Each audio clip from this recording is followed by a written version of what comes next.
Good evening. First of all, I'd like to thank Rabbi Feigenbaum for the technical assistance in getting this presentation set up. There was an interesting article, disturbing article that caught my attention today. It was on the back page of the Wall Street Journal. And the title of the article read as follows: Locust 19 is set to swarm East Africa. And the byline of the article reads, massive second wave of insect infestation amplifies threat to devastated economies. And this is the way the article begins. First came the floods. The waters swamped bean and cornfields and created a breeding ground for a swarm of desert locusts the size of Manhattan that fanned out and destroyed a swath of farmland across 8 East African nations as large as Oklahoma this year. Now their offspring are threatening a historic infestation, a second wave of locusts, 20 times as large as the first. The United Nations warns could chew their way through 2 million square miles of pasture land, farms, and gardens, around half the size of Western Europe. The swarms, which would be the largest on record, are expected to descend as the new coronavirus accelerates across East Africa, raising the prospect of a double shock to some of the world's poorest and most heavily indebted economies. We're talking about the swarm of locusts that the experts in this area say these insects can travel 90 miles a day, or 90 miles, and eat their own weight. We're talking about millions of them. This would compound an already precarious food shortage that exists in different parts of the world. I say this with great concern and worry, as the title Locust 19 is on the back page of a major newspaper. It wasn't too long ago when the title COVID-19 was on the back page of the newspaper. But it moved pretty quickly to the front pages, not only of the actual newspaper, but the front pages of our lives and our society, causing devastation, both in human toll and economic costs. And as we're reeling from this pandemic, which society has not seen in over 100 years, and as we're looking at a precarious food chain and wondering how the food shortage would affect us, now we hear about this new problem facing humanity called Locust 19. And I'm sorry to start off with something so depressing amidst another sad week, looking at the human cost of this pandemic and the economic cost.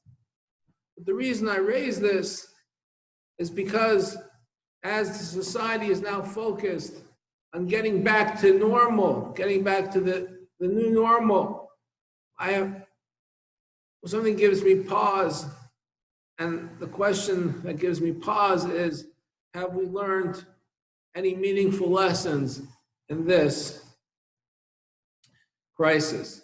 When I say have we learned any meaningful lessons in this crisis, I'm looking at spiritual lessons, not from a political angle, not looking to blame any individual, political party, agency, or government, but rather as a community of faith, we know that God runs this world, and when things are in such turbulent manner, He is sending us a message. So there's one area I want to zero in on, and that's the beginning of this week's parsha, the beginning of the two parshios this week, Parshas Achrei Mos, which in general, every single year that we read this may sound astounding, but I think this year we'll have even much more of an appreciation towards the startling message found in the beginning of the two portions that we read this week. And that is, Vayomer Hashem al Moshe, God said to Moses, Daber el Aharon achicha, speak to Aaron your brother, Val yavo b'chol esach hakodesh, mibeis laparochas. And let him not come at all times into the sanctuary. Let him not come all the time. I say this is astounding because it's counterintuitive. You would think if it's a holy place, go more often as possible. You know, if you're thinking about going to the Kotel, how often should you go? If you're in Israel, go as often as possible. You know, so what does it mean when it says, do not come at all times to the Kodesh, do not come at all times to the sanctuary? How many times is okay? Once a year. Once a year, go to the Holy of Holies, the Kodesh HaKodashim, and even then, only one individual may represent the entire nation, the Kohen Gadol. Seems to be shockingly counterintuitive, because I would think the holier the place, the more people should go with more frequency. So why does the Torah tell us, no, do not come too often, or just come once a year? Thank you very much. You know, when I just have one person represent the whole nation. The rabbis have taught us a very compelling lesson in this. I think that's something that should occupy our minds, and as we reflect about what lessons we're taking away from this unusual crisis that we find ourselves in. And that is, do not come at all times to the holy area, because if you come too often, you'll become desensitized to the holiness. You will lose appreciation of the experience. You will lose that feeling of awe and association of godliness. You will become too frivolous, or there will be a danger of you acting in a frivolous way and acting in a casual manner. So therefore, do not come at all times to the holy area, just once a year. Because when we're dealing with extraordinarily sensitive areas in terms of holiness and spirituality, we have to go ahead and have that appreciation. So in this case, the cliche of less is more certainly applies. So therefore, this idea causes me pause, as there's already conversations of how to open the shul, what measures do we have to go ahead and take, and all these discussions are appropriate and certainly worthy of having. How can we do it in a safe manner? How can we do it in a way that doesn't jeopardize anybody's health? And of course, these conversations are worthy of having. But I think an equally important question that we have to be thinking about is, have we learned the lesson of being banned from a synagogue? Have we learned the lesson of being banned from the sanctuary? Who banned us? The Almighty. We're dealing with a situation where literally throughout the world, Jews have not been able to go ahead and convene in houses of worship. This is our greatest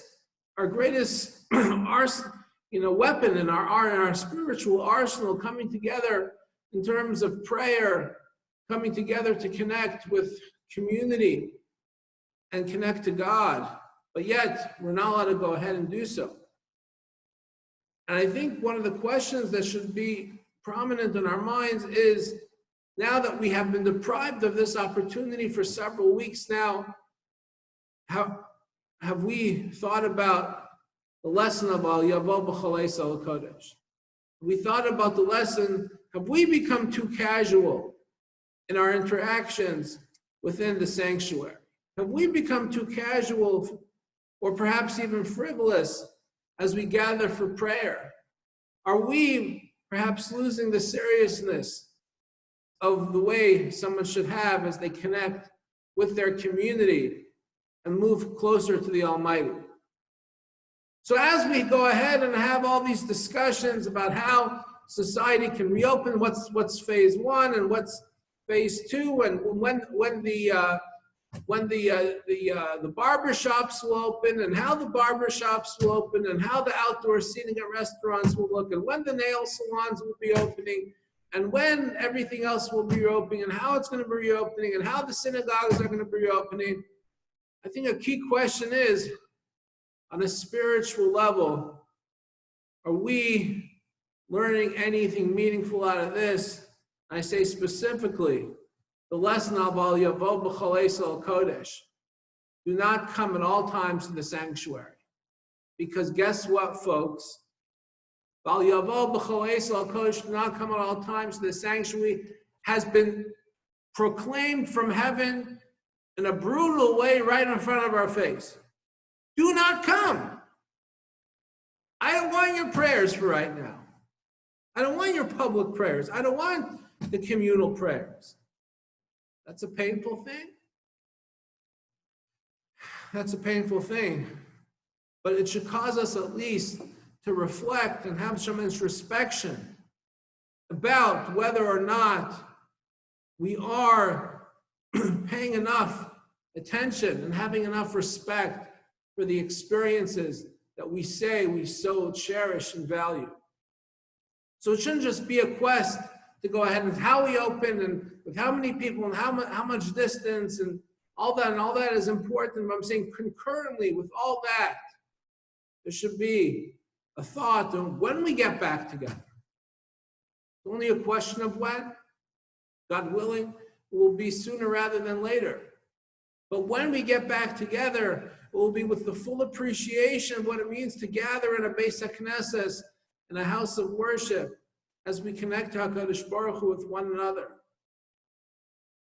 And if there's anything that should give us pause as we look around the world in this unprecedented way, when we have been spiritually fighting this with one hand behind our back, we have to go ahead and remember, Al Yavo B'Chalei Sal Kodesh, do not take the experience of holiness for granted. I want to go ahead and pivot to more of an optimistic note and conclude with that thought. And that's the thought from this week's Haftarah. A worthy look at the Haftarah is definitely recommended. I think every Haftarah, the section from the prophets, which have a common theme with the weekly portion.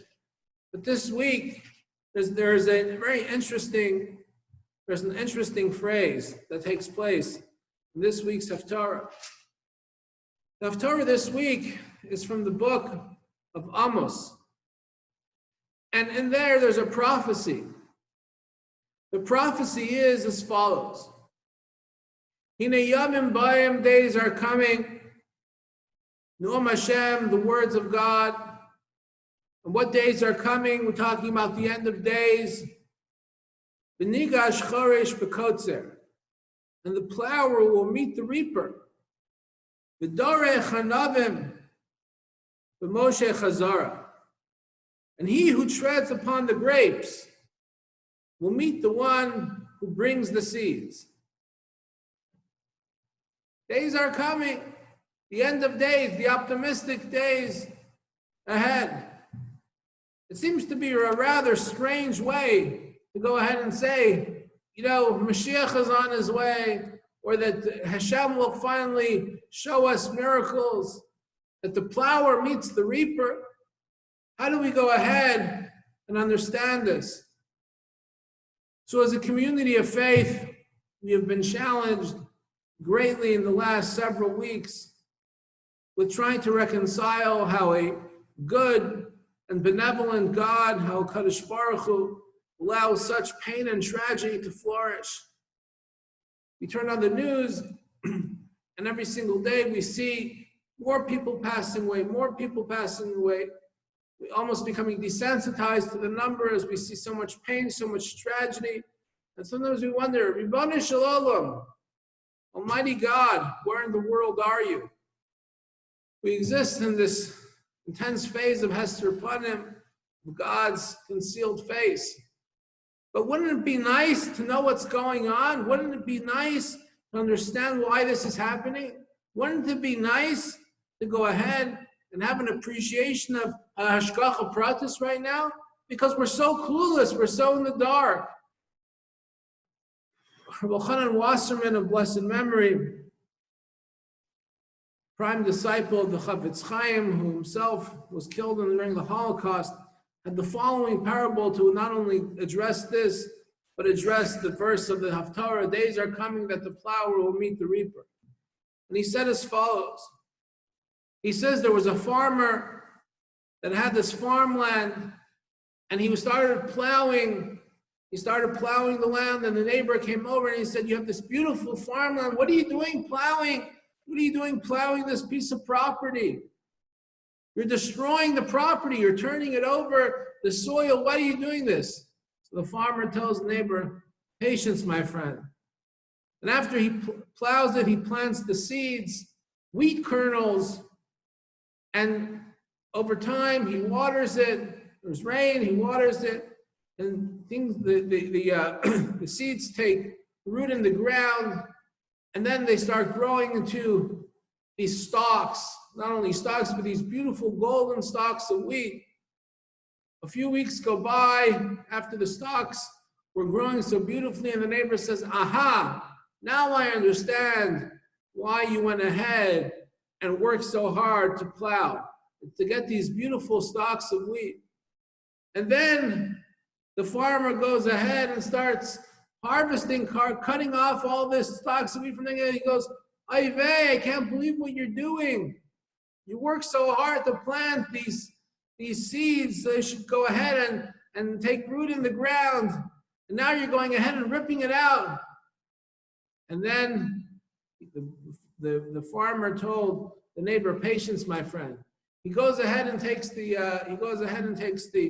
stalks of wheat and goes through the whole process of removing the kernels from the stalks.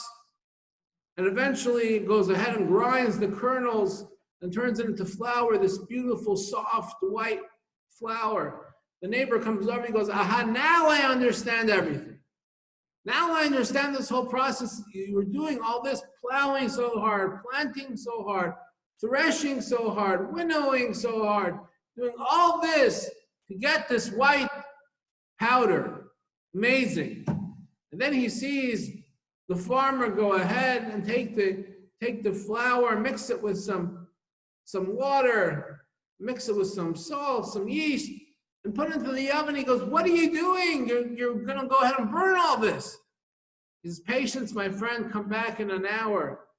Comes back, they take out a loaf of bread from the oven, cuts him a piece, makes a blessing, and he says, now I understand the whole process. Hine yamim boim, days are coming, says the prophet, Noam Hashem, the words of Hashem in Amos, v'nigash charish b'kotzer. The plower will meet the reaper. We are like the people that walk in the middle of a story. History began thousands of years ago, and the show is ongoing, and it's going on to the end of days.